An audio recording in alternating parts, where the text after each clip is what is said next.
My dearest brothers and sisters, this is Hakann speaking. I greet you in peace and love. If you read enough spiritual articles from various sources, sooner or later you will encounter perspectives that seem contradictory.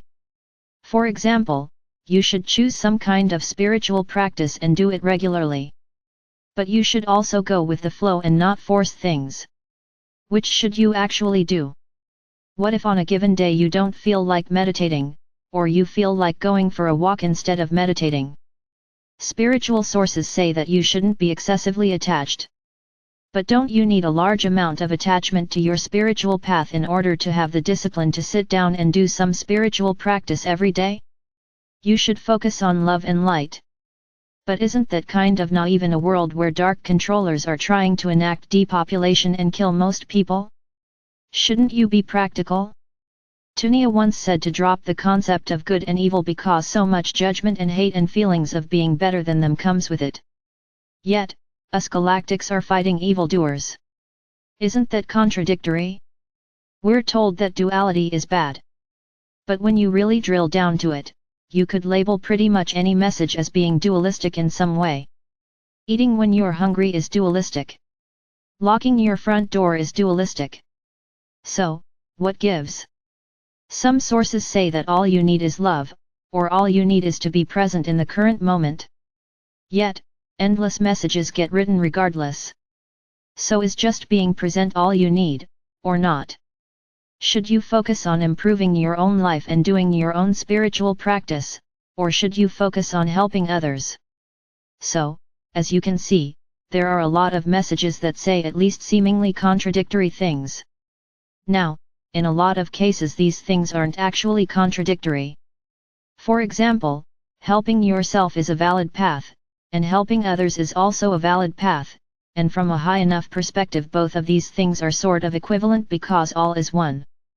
For some people it is optimal to focus on love and light, and for others it is optimal to focus on practically working against the dark controllers in some ways.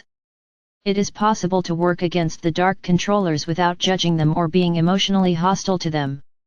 Once you embrace that you are in fact a reincarnating soul, it may become possible to focus on love and light, or focus on your spiritual practice, or focus on helping others, without being excessively preoccupied with what the dark controllers are doing. Because after all, on the most fundamental level you are safe. Still, in some cases contradictions may seem hard to resolve. Then what should you do? Well, I would give up the Earth-human idea that there is only one universal truth that applies to everyone. Instead, I would adopt the idea that perspectives are your toolbox. And you can work with them as appropriate. So for example, the idea of go with the flow is one valid perspective. It is one useful tool that you can apply as is useful. And the idea of have discipline and do your standard spiritual practice regularly is another valid perspective, and is another useful tool to have in your toolbox. Which of these two is the one universal truth? Is the one universal truth that you should go with the flow, or that you need to have discipline and be regular in your chosen spiritual practice? Well, neither of those two really is the one universal truth, because some people should be going with the flow more, and other people should have more discipline about their chosen practice.